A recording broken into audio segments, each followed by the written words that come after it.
அருட்பெருஞ்சோதி அருட்பெருஞ்சோதி தனிப்பெருங்கருணை அருட்பெருஞ்சோதி திருவருட்பிரகாச வளலாதிவ்ய திருவடிகளே சரணம். வணக்கம். இன்றைக்கு நாம் சிந்திக்கக்கூடிய அகழ்வரிகள் 283 284 அகழ்வரிகள். சூரிய சந்திர ஜோதியுள் ஜோதி என்று ஆரியர் புகழ்தரும் அருட்பெருஞ்சோதி. இந்த அகழ்வரிக்கான விளக்கம். அண்டத்தில் கடவுள் காரியப்படமிடம் அக்னி, சூரியன், சந்திரன், நட்சத்திரம் ஆகிய நான்கினையும் நம் பெருமனார் குறிப்பிடுகின்றார். இந்த நான்கில் அக்னி கண்ணுக்கு தோன்றாது.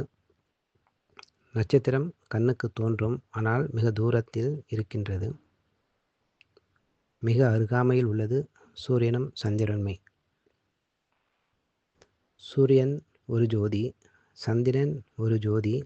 இந்த இரண்டு ஜோதிகளுக்குள்ளேயும் விளங்குகின்ற ஜோதி என்று வேதங்களை நன்கு கற்றோர் புகழ்ந்து பேசுமாறு விளங்குகின்ற அருட்பெருஞ்சோதி.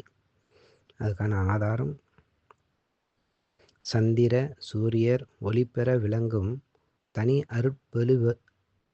அருட்பெருவெளி தலத்தெழுஞ்சுடரே, வந்து இரவிடை எனக்கு அருள் அமுதம் அளித்தே வாழ்க என்று அருளிய வாழ்முதல் பொருளே, மந்திரமே என்னை வளர்க்கின்ற மருந்தே, மாநிலத்திடை என்னை வருவித்த பதியே, தந்திரம் யாவையும் உடைய மெய்ப்பொருளே, தனி நடராஜ என் சத்குரு மணியே.